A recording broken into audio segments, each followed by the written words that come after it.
Hello everyone, welcome to Podtacular, the unofficial Halo Universe podcast. I'm your host, Duststorm. And I'm your other host, Biowolf. And we're doing another episode this week for Podtacular. We did one talking about Halo Online, and now we're going to do one talking about Hunt the Truth. You got two for this week, so be happy, people. It's a news-tastic week for Halo this week, and we're going to have quite a bit to show off for next week, too, with two more podcasts. You guys are getting the VIP treatment right now. And Biowolf is back in the hot seat. We missed you on the last podcast. Yeah, it was annoying. Internet bugs. It's just been a horrible week. I've internet bugs, and then I got human bugs, infection or ear infection, and all that good stuff. So, yeah, not good. The best week. Sounds quite buggy. Yeah. And I'll walk myself out. You're good. So we're going to be talking about the Hunt the Truth ARG, which we haven't actually covered too much on the website. It was when I was out for work. I actually had a work trip out to Denver, which, by the way, Denver is a beautiful place. If you're in the States and you have a chance to go to Denver, oh my gosh, it's beautiful. But that aside, the Hunt the Truth, we really haven't covered too much on Podtacular, and that's just because I haven't had time to really cover it. But we're going to do that now with the podcast, and there'll be some really laggy posts, for lack of better words, to kind of follow up with this. But the Hunt the Truth ARG, we found out about it last week. We had a 3-day time period where we got preparation for this big build-up, and then we got the teaser with the Traitor Bullet, and we actually have a little more information on that. Plus, we have a behind the story of Master Chief kind of episodic series that's going to be happening from here up until, what was it, E3? Yeah. Yep, all the way up until 14 E3. episodes, I think is what they said, right? I believe. Yeah, I think so. Right, so we're going to be talking about those every week from here on out, I'm pretty sure. And as of this recording, we're supposed to be getting a trailer tomorrow that's supposed to be live on Xbox.com, and I believe it's supposed to be going on during the Walking Dead finale. IGN reported earlier this week that there was going to be a trailer coming for that. So we'll get a little more information probably in Halo 5 there. Not sure what it's going to be, but it's supposed to be a live action trailer. So that should be exciting. We haven't really seen live action stuff since... well, I guess we saw some live action stuff for Halo Reach, but really the bulk of it was Halo 3. We really got to see all that live action stuff. Well, we've seen a live action trailer for Halo 4, the Scan trailer, if I remember correctly, with like Chief going through, you know, like him getting abducted and then him having like the stuff put into his arms, and then they have like all that. If I remember correctly. Yeah, I know what you're talking about. Well, no, was that live action or was that part of the trailer? No, that was live action. No, that was live action. Cutscene? No, not the intro dialogue and all that stuff. I'm talking about an actual trailer. Like, it was actually with... was it the John on the Beach one? Yeah, like where... Okay. Yeah, so we had that. But even still, like, the live action promotion for Halo 4 was pretty small compared to that of Reach, and then Reach was small in comparison to Halo 3. So, oh yeah, the Halo 3 ones are the ones that everybody knows about. Oh yeah, Starry Night was live action, correct? If I remember that correctly. There was a big debate on whether that was live action or not. I don't remember what the end result was of that. I honestly don't remember if the kids was CGI or if that was live action. I don't know. I honestly don't remember. I know there was a big discussion behind it. I just don't remember what the actual facts were behind it. Right. Larry is saying CGI. Yeah, I remember. I mean, Halo 3 had a couple incredible trailers out there. I mean, Starry Night's one that we really knew a lot of. What was the other? I'm trying to remember. There was 2 live action ones, weren't there? Yeah, it was the Prepare Arms one with the weapons factory. Oh, that's right. That was the first live action that came out, and then the second live action was the ODSTs in the Hog, where they were tracking Chief coming down from the key ship. Right. Right. Yeah, those were insane.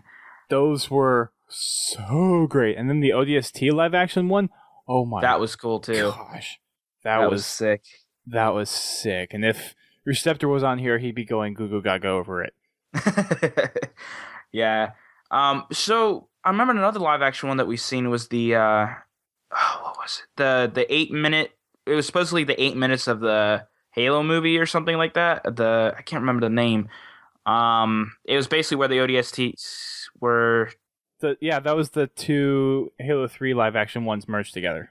Oh, is that what it was? Yep, that was what it was. I thought I forgot. I remember someone saying that was the like first 7 minutes of the Halo movie or something like that. I didn't believe it. Like I seen it from the Halo 3 trailers and stuff. I was like, that's not the Halo movie, but it was thrown around as that for a long time. But those three live actions for Halo 3 were merged together, basically as one long thing, and that was dubbed the 7 or 8 minutes from the Halo movie, which it was never a Halo movie to begin with, but people just coined it that way. Yeah, it would have been sick if it was. Oh, definitely. The amount of effort that they put into that, just if you had that, not necessarily quality, but the way they directed that, just kind of the feel and the style of how they did all of that, put that whole effort into a movie, that'd be a freaking awesome movie for Halo. Oh, absolutely. I mean, and another thing is too that I completely forgot about was my friend actually just did this for a class project. What he had to do was he had to rip apart. He took the Halo Reach live action trailer, and we're going through the footage, and we're going by frame by frame by frame because he had to take different sound bits that he had to piece together and put it into the Halo trailer to completely make a whole new sound. As you can use the footage, but you had to redo the whole sound. So basically what he did was he went frame by frame by frame, and he goes, that elite that's running, he goes, that's CGI, right? I said, no, that's real. Like, if I remember correctly, there was an elite suit that they made for that live action trailer. If I remember it correctly. Honestly, I don't remember. I think you could be right. I mean, I know the Banshees were all CGI. That was definitely CGI. Yeah, I remember, but there was one scene where an elite was running, and I remember that I forgot where it was. I think it was like a behind the scenes thing where it was like a suit. Like it was just a suit that they made for it, which was pretty cool. A brute? Laird's saying a brute. So the brute I could imagine the suit being, but for the elite, I tend to lean more towards the CGI because of how the knees bend. Yeah, because it's a double jointed knee, and you really couldn't do that with a human. Yeah, he's saying brute for ODST. So I may have. Yeah, I mean it's been a while since I've seen them, but nonetheless, they do incredible jobs with the live action trailers, and I can't wait to see what they do with Halo 5. I hope that whatever they do, though, it's not focusing on the shallowness of Locke. Because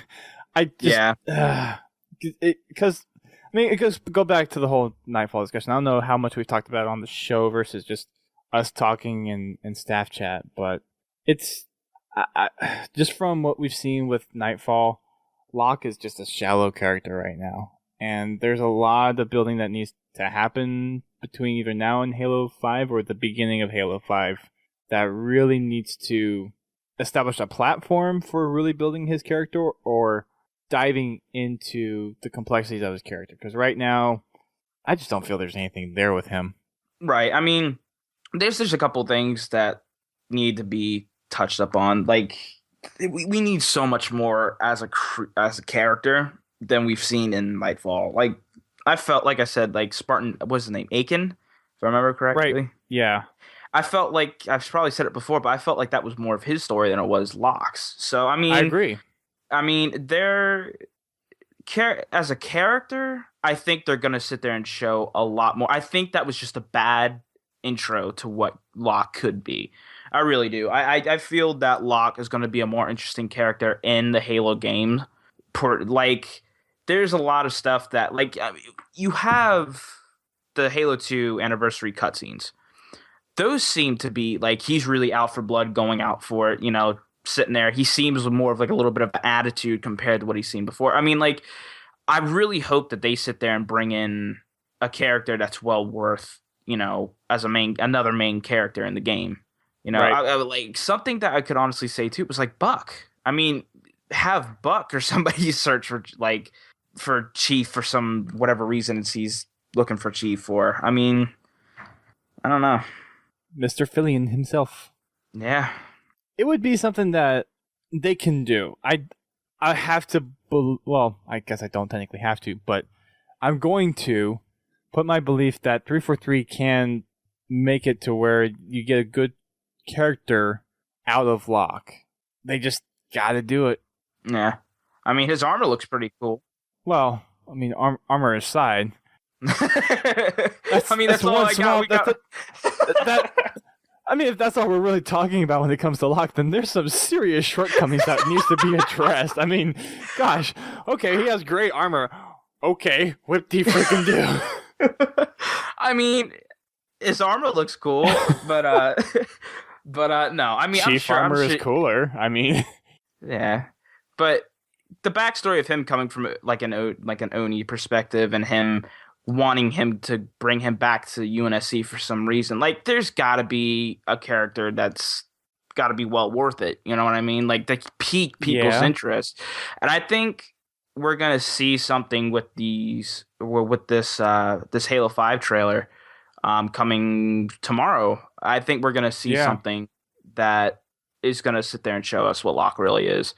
I mean, I don't think they're gonna sit there and introduce a character like Locke and have such like Nightfall wasn't liked by a lot of people, and I'm sorry to say it, but it wasn't my favorite. I think Forward Unto Dawn was a lot better, and I think they portrayed Lasky a lot better in Forward Unto Dawn. I think they did a better job with it, and Lasky wasn't a main character.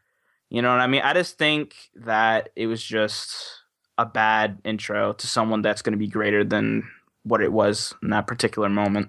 But to look at where Halo is going as a franchise, I think we can agree at this point they're looking to replace Chief. I know I'm going to have a bunch of people come at me with pitchforks saying there's no way in hell I'm playing a game without Master Chief in it, but you got to be at some point getting rid of the Chief, moving him out, and having other people come into the storyline. You cannot rely on Chief.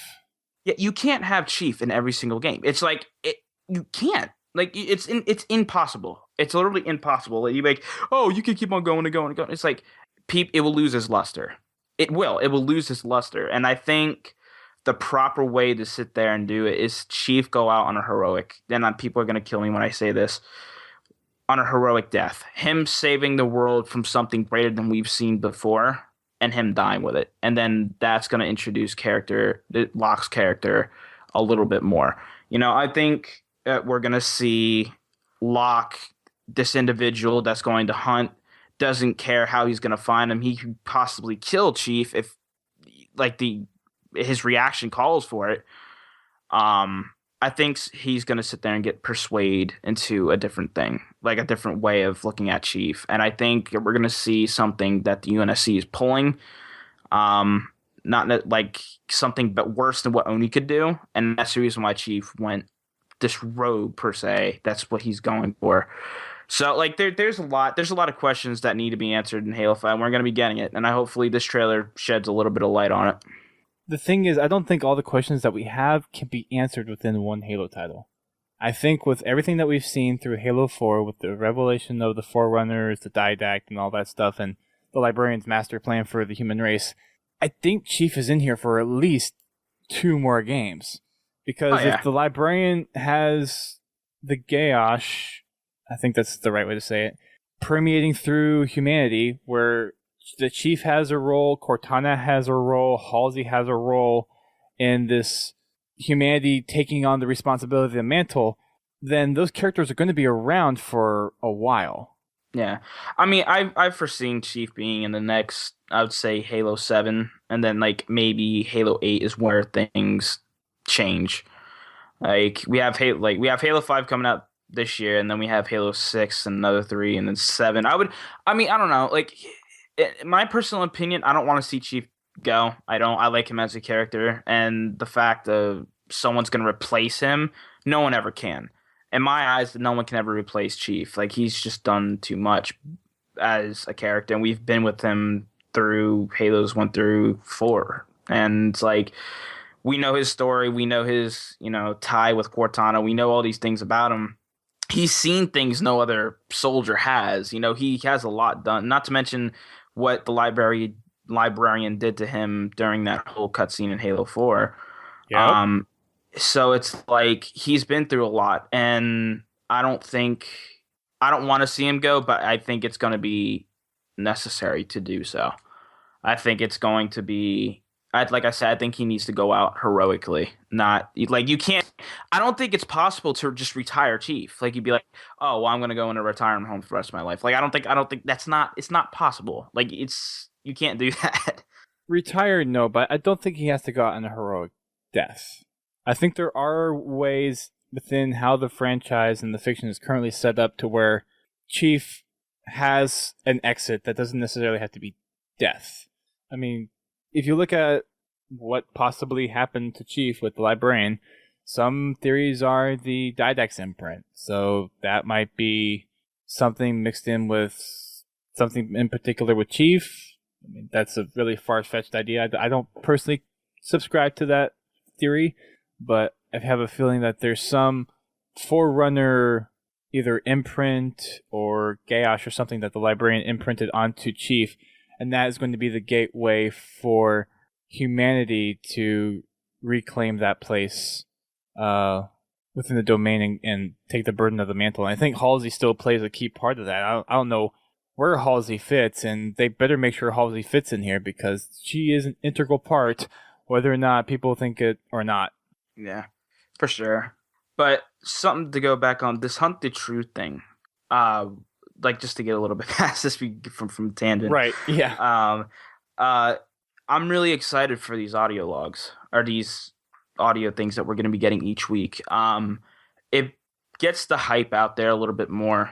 Per se, like you can't sit there and have it like a piece of a trailer every single week. Like it wouldn't do. Like that was an idea someone tossed up a while ago, and that got dismissed very quick with me. But these audio logs, like I'd listen to it. I would say a good 15, 16 times, just like to see if I could sit there and hear any background noise or just anything. Like there could be secrets within these audio logs that we don't hear. And like that's what I'm kind of looking for, and not to mention like it brings like I'm interested to see what this Benjamin, how you say Gerard and how you say it. I don't know how to say his last name. Benjamin Gerard. Gerard, I think it's Gerard. But like it's interesting to see what he has to say about Chief. What's the reasoning for him to question why he is the traitor that he's portraying him as? He had this story that was going to be so simple, do this profile on a hero that we all know we think know who he is, but it got complicated because there's things in the past that we don't know. It's interesting. It really is. It's a smart move, and I think it's really awesome. I think it's a great move, but again, I think this is great for Chief's story. I don't know if it's particularly great for Locke's story. No. I think if they go with anything with Locke on this, I think it's gonna drop real quick. But I don't think we will get anything from Locke from this because he's doing a profile on Chief, not Locke. You know what I mean? Right. I just the vehicle on which they're basing Halo 5 right now is through Locke, and with everyone being familiar on how playing as Chief gave you that perspective and gave you that feel as you are the Chief, to be completely disconnected in a character that doesn't really have a story and something that you really can't connect with, because every character that you want to have someone playing as needs to have something that a player can identify with. And right now, I don't feel Locke has any characteristic or contribution to having someone playing as him being able to latch into the story. And that's, I have kind of a problem with, because if you can't really get that first grab on somebody within the first level or two of someone playing the game, you're not the rest of the campaign, you might as well just scrap it because you're not going to be invested. I mean, one of the things I like about Halo is I get emotionally invested in the story. Yeah. I mean, when Cortana died, air quotes, on Halo 4, I cried. I mean, that brought me to tears. It's going to be one of those things where I think we're going to see. Okay, this is what I'm hoping. I'm hoping they go back to the Halo 2 style of the campaign, where you have two sight lines going through. You have Locks, where you maybe get introduced with Locke. You know, you kind of get an idea of what's going on with Locke, and then for some reason you get thrown into Halo's or Chief's story.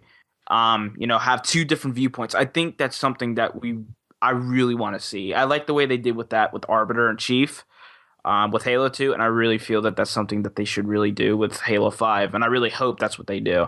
A lot of people don't like that. They just want to sit there and concentrate on one character. It gets a little too complicated when you sit there and throw in two things. But I always want to see the enemy side of the story. You know what I mean? There's two sides to that one coin. So I'm going to disagree with you only on the basis that with the way the storyline is currently playing out with Halo 5 as we know it, they're really focusing on that outside perspective of Chief coming in, and we already know from 343 talking about it that you're really going to be focusing on Locke and playing as Locke as a character for at least the first half of the game. Well, right. I mean that's what I'm saying. Like, have the intro and all that. Like start off with Locke. That's what I'm saying. Like, you start off with Locke for the first half of the game, and for some reason, I don't make the switch to Chief somehow. I don't know how. I don't know anything about the story, so I can't say anything. So, right. just have that switch in the middle of the game. That way you can see, maybe have flashbacks to what Chief was doing. You know what I mean? Like, there has to be an explanation to why Locke is looking for Chief, and Chief has to have an explanation to why he is doing the things that he's doing. So, I think making that switch somewhere along the lines of these flashbacks somehow, showing what Chief is actually doing to kind of sort out the story a little bit more, answer some of the questions, why would Chief do this? Why would Chief do that? Kind of like what they did in ODST in a way. Yeah, kind of like that. I think that's something that they could kind of do, but have that. Shout out to Laird because he just put that all in the chat. Okay. I didn't even see chat, so I know. I didn't even see chat. Well, it's funny because we're on the same wavelength, and it's we're talking about, and then he's posting it immediately as we're talking about it. It's oh well, we're all on the same wavelength here, so it must be a good idea, right? Yeah. 343, you listening? Huh? Hint, hint. Yeah, exactly. I mean, I get your point. I think I do like the style of Halo 2 where they went back and forth between the characters. It made for a freaking long campaign. It's going to make that achievement for Legendary in 3 hours a freaking pain in the butt. But I do like that style of going back and forth, but I think it worked a lot better for Halo 2 because you did have those two disparate stories, the one with the Arbiter and one with the Chief, between the Covenant side and then the UNSC side, whereas for Halo 5, you really don't have that mix. You're still focusing on one central character, one central storyline, which is the Chief. So splitting that up in that kind of way, I don't think really lends to what storytelling 343 is trying to do with Halo 5. I think there's some other things that maybe down the line we'll be able to do something like that, but with how they're focusing on Chief right now, and now that he's being labeled as a traitor, whether that's from ONI or UNSC or whoever, we don't know that at the moment. But now that he has that label, there's going to be the focus in the games on Chief. And you really, if they're trying to spin this as there's this one viewpoint on Chief, and that's what they're going with, then we're going to be staying with Locke. We're going to be staying with that side of the equation until maybe at some point Locke learns the ultimatum Truth. of why Chief is doing the things that he is doing, and then possibly converting to that side. And that would be the point to where you would switch to Master Chief. Yeah. I mean, I don't know. It's hard. We don't know anything. As of right now, we don't have a clue. Everything is in the air. Chief is being labeled as a traitor, which is getting everybody all riled up, and it's like Yeah. we're going to sit there and be playing as a character that we have no clue, and basically we have not an idea of who he is. Like we have this little bit of like going back to the Nightfall deal, we have that, but it's like apart from that, we don't know anything about this guy. We don't really know where he comes from. We don't have. He's not any sort of hero, so we can't really relate to him with Chief in any way. So it's we have a lot that we're wanting from this character that we have no clue about. So it's going to Right. be interesting. It's going to be interesting to see. We have all we have a lot to learn within now into the launch of Halo 5. Like, I mean, and that's not even going to solve anything until we actually play the campaign. So let's go through some of those labels since we're kind of dabbling in and out of stuff. Oh, hey, Pence has actually made it. So there are a few more labels that came up in the final video that got put out there that you can actually see clearly now through the Hunt the Truth experience over on the Tumblr site. And they basically go through the stages of Master Chief's life, John's life. So the first label that we see is Son, which makes sense. Going back to the Fall of Reach book, that's where we actually see Halsey come and meet John for the first time. And he's a 6-year-old kid in elementary school. And so at that point, he's a son. Next step is he's an abductee. So he gets abducted by Halsey and for the Spartan program. Then he's an orphan, so his parents die. Well, we have victim before that. I'm just reading off to you. We have son abductee, and we have victim. Oh, I mixed those up then. Oops. So victim. Sorry, I was. Victim of. Well, no, not victim of being abducted. What's the link here? I'm missing something. I don't know. Like the only thing I got out of this, because this is what kind of confused me. Because I was reading, like I was cycling through the bullet itself, and like that's how it went from son, abductee, victim, orphan. Okay. The only thing I can honestly say for victim is experiments that he was done by him. Sorry about that. So but that wasn't done until. I know that's the only thing. That's like I don't know. A victim of what? I would say a victim of a abductee, and then he becomes an orphan. He doesn't have a parents. No, he becomes an orphan because his parents die. Okay, I believe. I thought it was I thought it was an orphan because he got abducted. I thought that's what I got. No, orphan means you usually don't have any parents. Okay, well I don't know. So yeah, I believe his parents died. I don't remember the cause. I wish we had someone that was a little bit more knowledgeable in the lore to know. But yeah, so I know his parents died though. Okay. The victim part, I'm not sure where that is really fitting in because we have him at the elementary school on Epsilon Eridanus, and we have and then he gets abducted. Laird in the chat was saying, I don't know, Erendaya? How you say that? It was glassed. The planet was glassed. Okay. John's home was glassed, yeah. So it got glassed, so he was an orphan then, but the victim, in between abductee and victim, I'm missing that link. Victim of... Gosh, I had to look at the books again. I mean, I was going, like when I was just going through all these things, like the only things that were kind of going through my head is like a son when he was on the beach with his mom, then abductees when they actually grab him and they're checking through all the kids that were abducted, for the Spartan program. Yeah. And then you got victim, but that's jumping ahead. So like I didn't understand that part. The orphan part I got was because he didn't have any parents anymore because he was abducted. That's where I got. Like I don't know anything that goes past John's story apart from him just being in the military. I don't know about his parents, is like about him being a kid or anything like that. So I mean that's what I was. Fall of Reach. Yeah, I know. I need to read. So after Orphan comes Recruit. So Halsey basically asks all of the abductees if they wanted to be part of this, like the best of the best for this training stuff. So he becomes a recruit, then he gets trained to be a soldier, becomes a warrior through his training and through the genetic modifications, and becoming a Spartan. Ally. I got it from becoming an ally with the Covenant, and then he also could also be an ally because Could like be.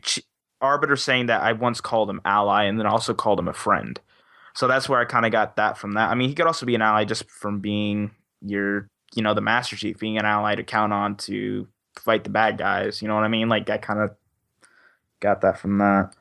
Well, that was the thing that kind of clicked with me first. Was allied with the elites Yeah, that's the with the first thing that Arbiter. popped up in my yeah. Yeah. So if that's the first thing you came up for you, I'm guessing that maybe I'm right. Yeah. And and Laird's saying the same thing too. So I guess Yeah. yeah.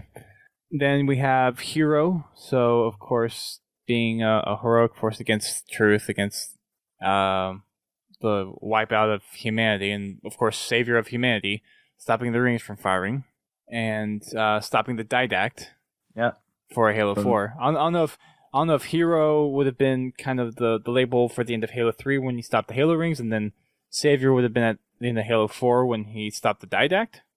Well, I mean, he could be here for a couple different reasons. I mean, he basically blew up the Halo ring in Halo 1, kind of stopping that particular flood outburst and all that stuff because like you find out so much about all these things. I mean, you could also that's another thing too. You could say for Halo 3 as well. So I mean, there's 3 games in there that you can kind of fit Hero in with that.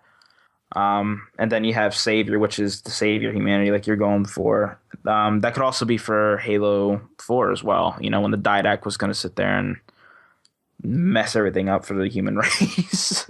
Well, yeah, because you had the composer at Halo, and as far as we Yeah. know, what was it? 500,000 people got composed. Yeah, somewhere Something around like there. that. So Savior I could see it where Hero maybe was more of the definition during the, what was it, 2 months that Halo 1 to Halo 3 took place in, and then Savior would have been saving humanity from the Didact at Earth, Mm-hmm. and then Traitor is obviously now. Yeah, which we need to find out more on. Well, that's what all this stuff should be coming to bring to light. That's what these episodes for this war journalist should be about. That should give us some more perspective on his investigation and all the stuff that's going on. In which case, let's go ahead and move over to that. So, the Hunt the Truth Tumblr campaign, the ARG that we have, is basically a breakdown of a investigation of this war reporter that doing an in-depth profile on Master Chief. He was asked to do an in-depth profile, and there's actually a Oni message actually over on the Halo Wiki where Mike Sullivan, who I think we've heard from before, senior communications director from Oni, basically sends a message to this Benjamin. I honestly don't know how to say it, Gurad. I said Gerard. Gerard. Jay Frechette said Gerard on the bulletin. That's how he said it. So, which I haven't watched yet. Okay. So in this message, Mike asks Ben, "Hey, we're putting together a big campaign around the Master Chief, full access, exclusive interviews, the whole thing. Looking for a tight turnaround, but we have the interviews lined up for you. When you got a minute, let's go over the guidelines and sign the paperwork." So Oni has obviously some devilish intentions, as Oni always does. And one of the things that kind of struck me was we have all these interviews lined up and we need a tight turnaround of 5 weeks. That's not a lot of time. No. To dive into the history of Master Chief. Yeah, well, I mean, something that you have bookworms that can sit there and read through. I mean, this isn't like this is a whole life we're talking about, but you have like a lot of people that can sit there and go through a lot of information really quick, and I'm sure that's what a war journalist does. Try to get as much information as they can, as fast as they can, to make this profile on somebody. In this case, the Master Chief. So, I mean, 5 weeks is definitely a small time. But within those 5 weeks, you can find a lot of stuff. That's a lot of stuff but it's not finding the stuff within 5 weeks. It's finding the stuff, processing it, and generating a report in 5 weeks. But again, they are Oni. Yeah. I'm sure they have, like, oh well, prime example. You had the Master Chief Collection trailer that we seen at E3. You had the sequence where Chief is bombing the Covenant, like bringing back their bomb to the Covenant ship and blows it up, all that stuff. Locke was watching that. He was watching this interactive terminal, I guess you can call it. Hologram. Hologram, Replay whatever you want. hologram or something, yeah. Yeah. I mean, I'm sure somewhere along those lines you have a lot of visual stuff. You know, if you're within the UNSC, they had cameras all over the place. So I'm sure you could watch stuff, and they had security cameras. So somewhere along those lines you could somewhere see it, but I'm sure there's a lot of reading documentation that you could have to work through too. So I mean, the visual would help a little bit more time-wise, maybe. I don't know. Yeah. It's a short time. There's no getting around it. It's too short. Just one of those things where you think about it, just doesn't quite make sense. You know, just a little bit. Oh boy, Frankie's stirring up hype on NeoGaf. Thanks, Laird. Posting, dropping them all stuff. So we actually have seen Benjamin Gurad before.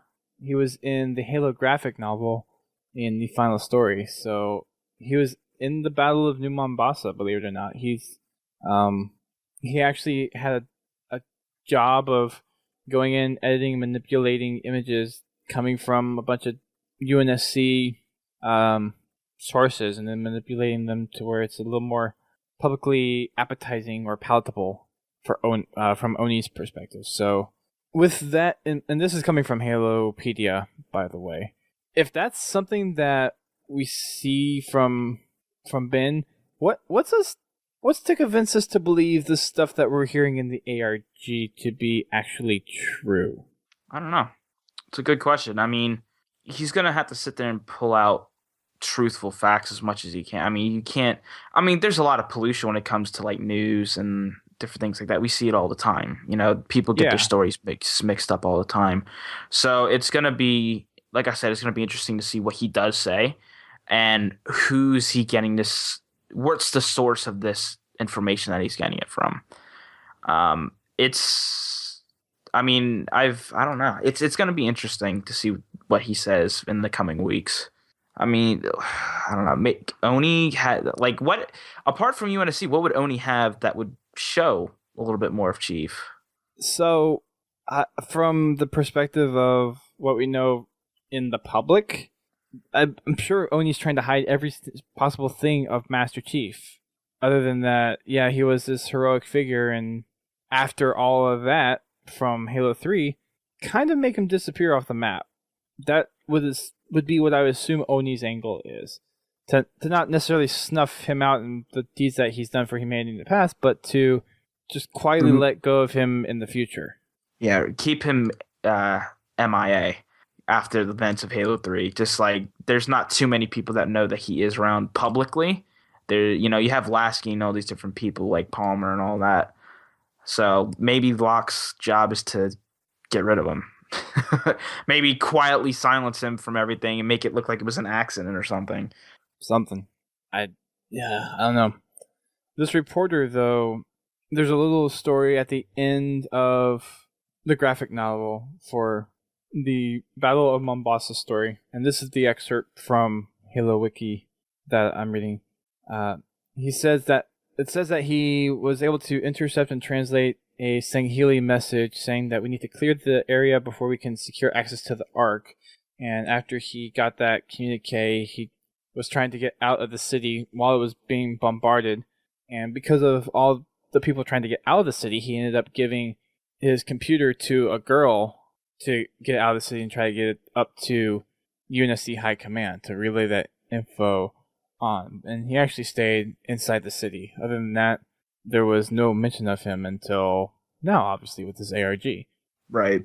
So we have seen a little backstory of him before in the Halo universe.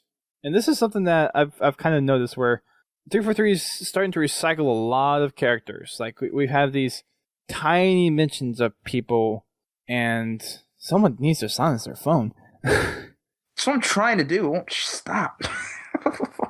And then we see people come back into the story of Halo just nonchalantly. Oh, we have this character in here. It's like, wait, where does he have some kind of importance from before or what? So the recycling of characters is not necessarily bad or good, but it's interesting, I guess. Yeah, it's definitely interesting. But we have little information on him right now. The first audio bit was kind of interesting because it seemed like at the start he had this, like when first meeting Chief and seeing what he had done, it was very respectful, very much of the opinion of what you'd think people would have of the Chief of the day. But then at the end, he has this slowly changing thing. It's like, I'm beginning to question things I thought I would never question, or have questions to, or have answers to questions I never thought I would even be asking, and finding dirty truths about what actually happened in certain things. So it's going to be I hate using interesting a lot. I can't really think of a better word to use, but how they're going to be introducing some of this new content of this manipulation or these ugly truths about what Chief has done, when everything that's been portrayed within the books, within the games, Chief has been this hero for humanity. And that's all he's known since age 6. Yeah. That's what he's hardwired for. It just, there's corruption somewhere. Well, yeah, it's there is. I mean, there's corruption somewhere, and it's interesting is a word that we're going to be using a lot, but it's more wanting to know more about it. Like, there's more of an urge to know a little bit more. It's like we have all these documented, events that the Chief was within these events. We had the Halo, we've had the flood outbreak from Halo 1, him blowing up the ring. He was there when the alliance with well, he wasn't there, but he was with the Arbiter and all these legendary people that we know, and not to mention he stopped us from the Didact. He was with the Librarian. He's known for so much, and it's like we were behind the mask playing the game as him throughout these times, so that you're not going to be able to not see what's going on. So, like, what events were there that this guy is talking about? That's what we're going to be finding out over the next 14 weeks, I guess. Yeah. But it boggles my mind that there's that much room within what we know of the Halo universe to even suggest something like that. And the only thing that really comes to mind that could possibly contribute to that is Halsey has some alternate agenda. John is part of this. Hence, John is doing stuff directly for Halsey and not actually for the UNSC or ONI. That's the only thing that easily comes to mind that could be construed as a reason for Chief to become a traitor. Yeah. I mean, that's the only thing we got. I mean, she has the Janus key. She could be finding out. Well, half of the Janus key.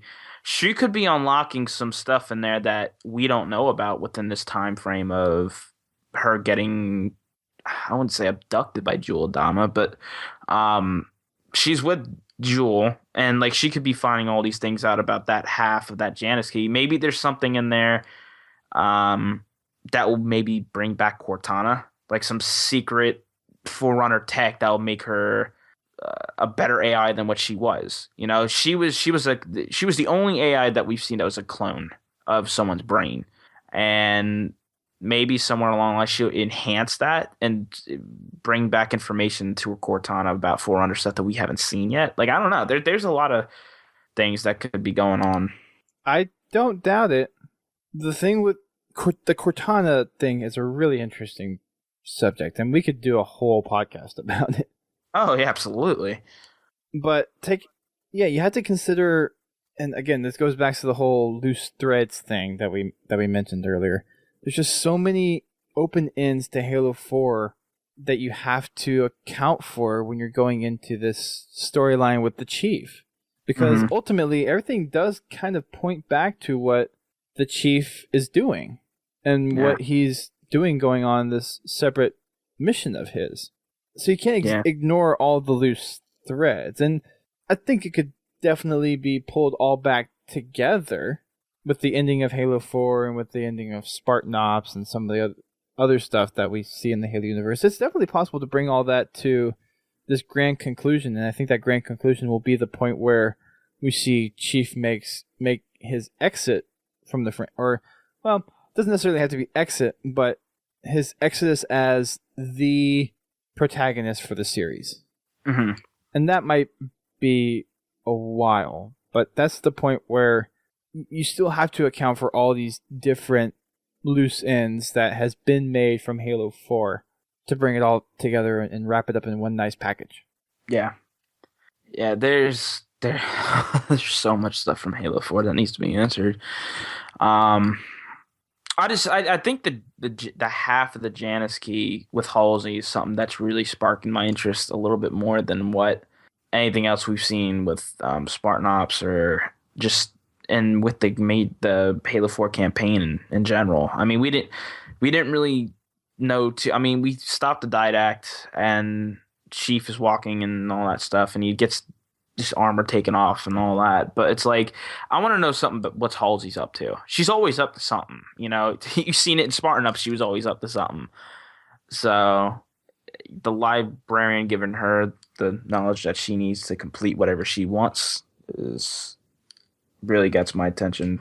There's a lot of open-end threads with this. There's just so there's just so much that they could do with this, yet it's gonna 343 has a lot on their hands right now. And oh yeah, honestly, they kind of brought it on themselves with how they did Halo 4. Not to like point fingers or anything or like belittle anybody, but the amount of effort they're gonna have to do to make sure this actually works for a campaign story is astronomical compared to what Bungie was doing with Halo 1, 2, 3, and Reach. Mm-hmm. You take a look at the story in Halo 4 and how complex and convoluted that was unless you read the books. That made Halo 1, 2, and 3 look like a piece of cake when it came to writing the story. Oh, absolutely. I mean, well, you get that's to be expected, though. You know what I mean? Like, we're getting more and more advanced with different things, and stories and games in general are getting more and more advanced. So, them making the story more advanced is going to make a little bit longer of a campaign, which I honestly enjoy. I felt that Halo 4's campaign was a little too short. I mean, you can argue that the Spartan Ops helped along with that to give a little bit more story, but I don't know. I think Halo 2 did the best with story because it was 15 missions, 16 missions, somewhere around there. It was 15 missions including that intro thing, so really 14 playable. Okay. But either way, I mean, we had 8 in Halo 4 or yeah, 8, 9, right? If you want to include all that, but like it was 9. It was 9, and then you had the opening, so 10 or 9, depending on how you looked at it. Yeah. I mean, so the longer the campaign is, the more missions that you're going to put out, the more story you can tell. That's the way I look at it. And I think Halo 5 needs that longer story, and it's going to need that. It's going to need a lot of explaining to do. Yeah. The Halo 5 story is really looking interesting, though. It really is. It has a lot of people's attention, bringing up so many questions. I think it has potential. I am not currently confident with the story they're going to betray, and that's primarily because of my opinion on Locke right now. I'll admit that straight out. I'm not too thrilled on where the campaign is going at the moment. I think it can be good. I think if 343 does it right, it will be good. There's just some stuff with Locke that just doesn't click for me when it comes to playing as that character in a Halo game. Yeah. Not yet. Yeah, I mean, the only thing, it's hard though. I mean, we've only been taken away from Chief as the main character twice in the campaign. Like just in a series in general. I mean, we had ODST and we had Reach. Like those are the only 2 times that we haven't played as Chief. Most of the time, and this is going to be told in a Chief story, and you're not playing as him, is going to be Different. very Very unique. Yeah, different. it's going to be very different. So it's going to be a very interesting way of doing things. We like to use that word interesting. Yeah, no, I'm trying to find a better word, and it's I not. know it's so hard. I feel you right there, dude. I am right there with you. With the journalist that we have here, though, the war journalist, the photographer, doing his analysis on the Master Chief, I'm gonna say it again. It really, I'm not. We'll have to see what we get from the live action thing this weekend. We'll have to see what comes in the weeks to follow, but it seems very odd that for the pre-episodic thing that's coming out here, that the journalist is already of this mindset that he's seen the dirty, ugly truth, which completely changes his minds on things. Just from what I've seen in the books, what I've seen in the games, what I understand personally of the Halo universe, that just screams, okay, Oni's up to something again. And whether this is setting it up just for the purview of establishing the current view of Chief within Oni and the UNSC in the game, I can see where that comes into play. But knowing who Chief is, knowing his background, his personality, reading the books and all that stuff, he has the right intentions, even though if he's become a traitor to the UNSC and Oni, he's looking out for humanity. Mm-hmm. Like that's something that he gets, that Cortana got, that Halsey got, that the rest of the UNSC and Oni don't really seem to understand. Well, you could see that with Del Rio too. Yeah. I mean, that's the perfect example right there. It's like he was taking orders and giving orders just for the sake of, that's what I'm telling you to do. Well, no, I'm not going to do that. That's not going to help anybody. That's just doing the complete opposite to help anybody. Lasky got it. You know what I mean? Palmer, she's yeah, let's not talk about her. But anyway, so honestly, no, let's talk about that for a second, because oh boy. I honestly don't see Palmer. Okay, so Palmer did not get a good rep for the first half of Spartan Ops. I will agree, it was a bad character with all the egghead crap. But I felt that for the second half of Spartan Ops, they really did a good job fleshing her out as a character. Like, we actually got a little bit of, okay, she actually does have a little bit of sensitivity. She actually does have some depth to her character, other than just calling people eggheads all the time. Because, let's be honest, that first half of the Spartan Ops wasn't that great. To be honest. But the second half, they did a lot better of building the story, building that integration with the campaign, and setting up the stage for future Halo games. And I really felt that they fleshed out Palmer as a character a lot better in the second half of Spartan Ops. Now, of course, there's still quite a few things that need to be out there, and we got that through Spartan Assault. We're actually getting that through New Blood, for those who are reading that right now. And I hesitate to say we really got anything in the Halo 4 campaign, but we got technically a tiny bit. But I think as a character, she's not really that bad of a character from a person within the Halo universe, not because of like how she acted within the first half of Spartan Ops, but as a character, I think they did a better job actually fleshing her out after that first half of Spartan Ops. I guess I still don't like her. I don't like her at all. Any particular reason, or just like I just don't like the way her attitude was. Like, I mean, just the way she acted towards Chief, the way she responded when they basically told to get rid of Halsey. You know what I mean? Like, she shot her. Just, I don't know. Like, I don't like Palmer at all. Like, I don't like her as a character. I don't like her as a person. Spartan Ops, this first half of that just turned me on. And I will agree that they did a better job portraying her character in the second half. But I don't like her. I don't like her at all. Even though you don't like her, it doesn't make her. So liking her doesn't have to necessarily equate to her being a bad character. No. I'm not saying she's a Okay, bad okay, character. okay. I'm just saying, as a character, from my personal preference, I don't like her at all. I Okay, mean, gotcha. Because I think that viewpoint of what they've established her in the game, that I mean, working in a military organization, I see that and it's like, okay, that actually makes sense. yeah, you gotta be hard in the military. Like, Yeah, and some people subscribe to that. You always follow orders things, and some yeah, people don't. So I'll put it this way: I appreciate Palmer's character, and I understand why in the game she did the things she did, and I appreciate that, and hence I like that kind of conflict of a character because it does add, for me, a little more realism into the universe to have that person that a lot of people don't like. yeah.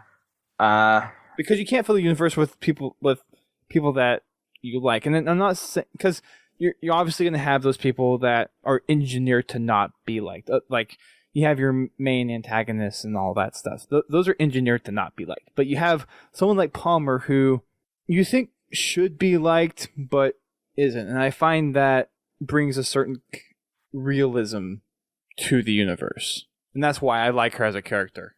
right, and I completely respect that. I mean, you're gonna have to sit there and put characters in a story that you're not gonna like to give the story character. You have to Yeah. give it some sort of oomph to what the thing is. I mean, if you put so many likable characters in one particular thing, the story is not going to sit there and appeal to you. Yeah, it may for a little bit, and then you're like, oh, well, can someone just shoot this guy just so I can hate a person to make the story a little bit more thrilling? Like, so, like I can, and I'm being for real though. I mean, like I like Palmer as a character in the sense of she brings something to the table as a character. I just don't like her attitude. I don't like the way she looks at things, but I like the way that she was just throughout the whole deal. Just Gotcha. I don't know. I just don't like Palmer. I mean, Lasky. No, that makes sense. That makes sense. Like I think the story between I like it's this is weird and this is how I see it. I think it was between Lasky and her. Like kind of how like Chief against Didac, like she was kind of the rival to Lasky in a way for like a little mini story, if you will. You know, you like kind of see what I'm the saying. two lovebirds? Well,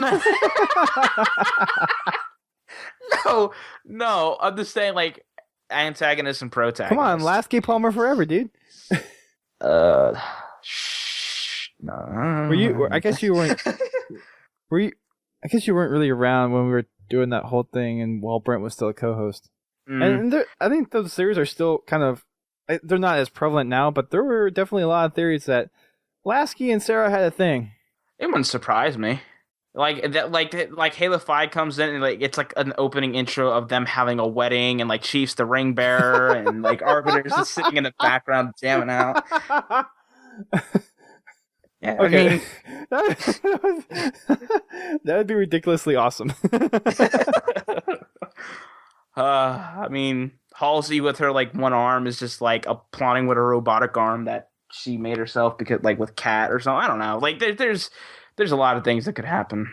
Weddings are crazy, dude. That'd be. How would you do that in the Halo universe? That's interesting.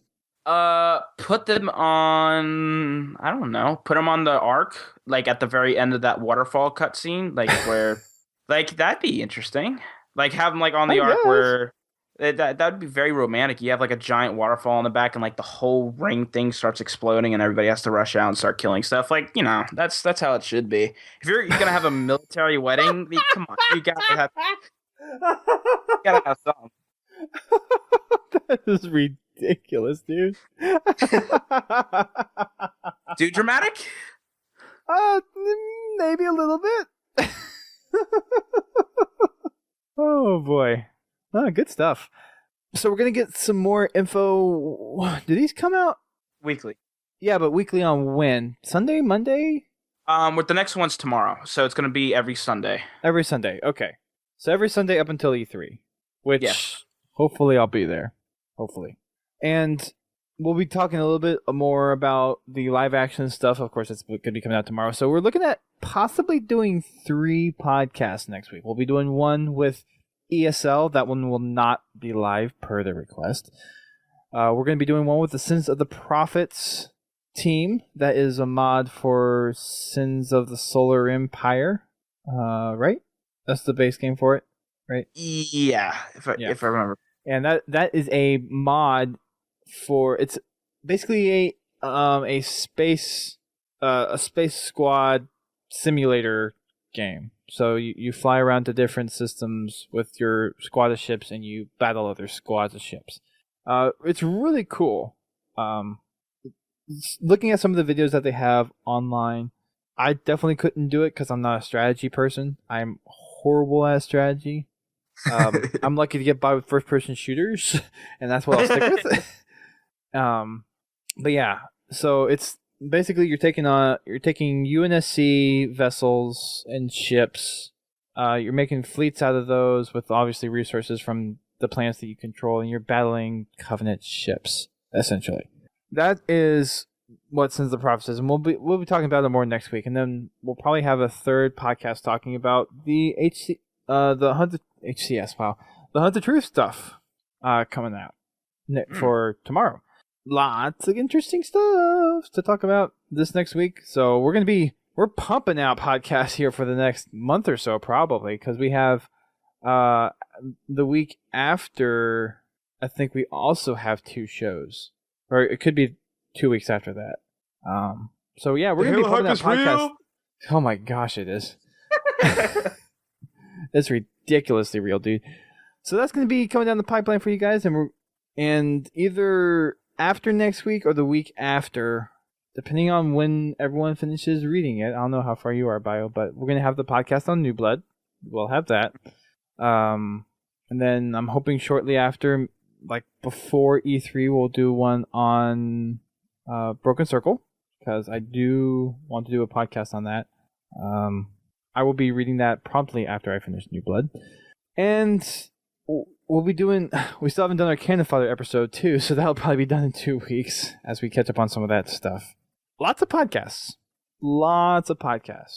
Indeed. Yeah, there's lots of guests that we have in mind, too. So the schedule is packed with podcasts. So you guys are going to have podcasts for days. For the month of April. For days. Yeah, could be good stuff.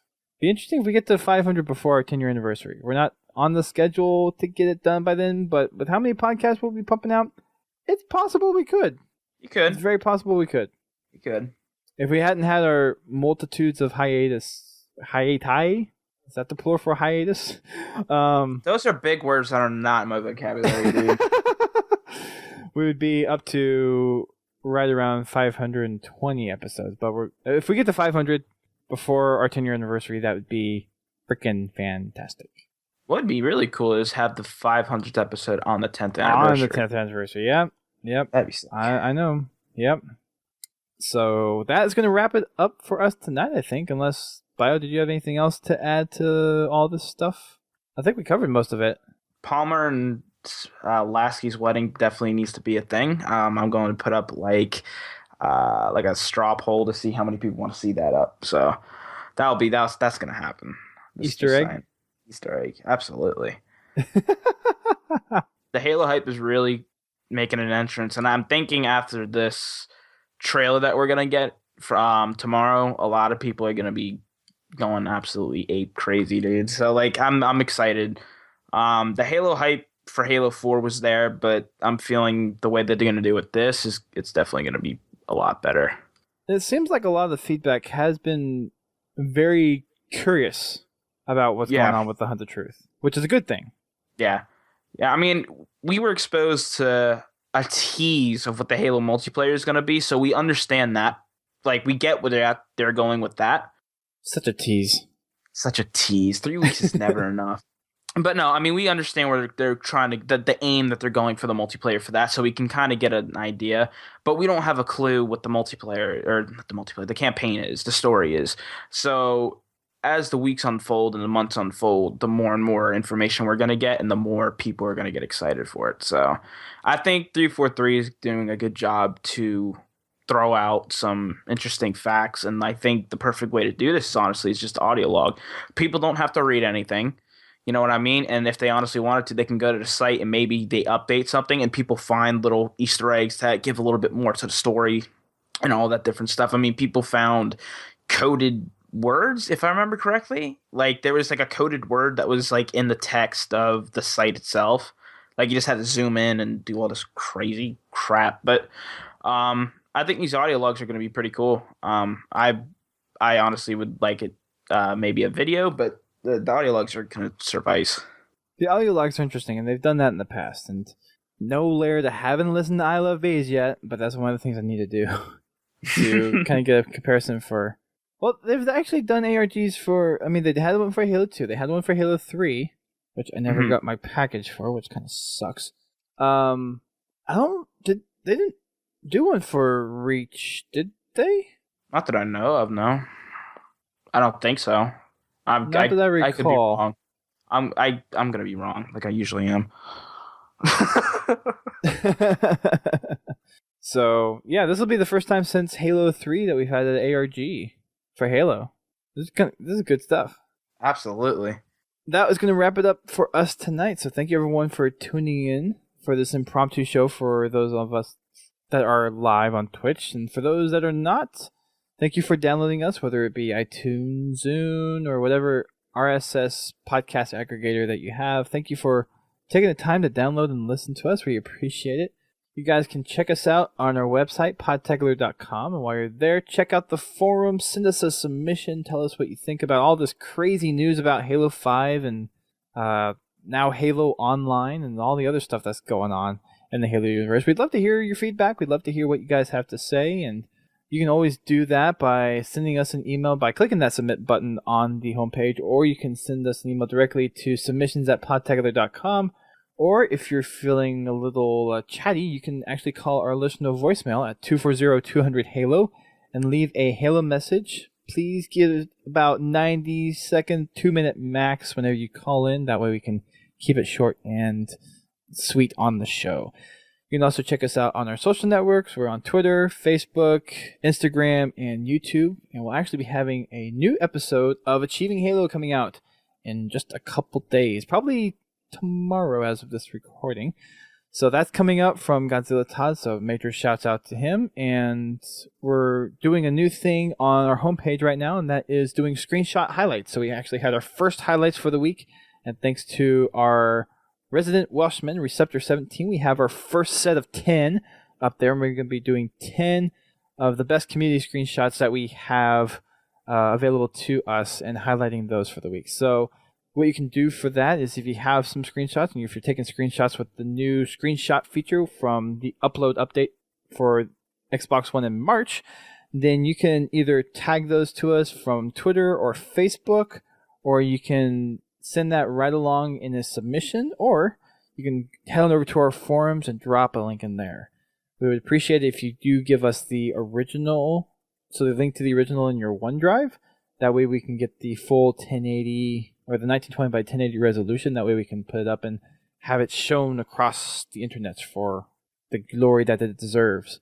But if not, just shoot us however you can shoot it to us, and we'll take it and highlight it up there. So we're looking for 10 a week, and we have a little buffer from Receptor to kind of get things kicked off, but we want to see some from other members. I know, Bio, you have some screenshots that you've been messing around with, so I expect to see you up there a little bit.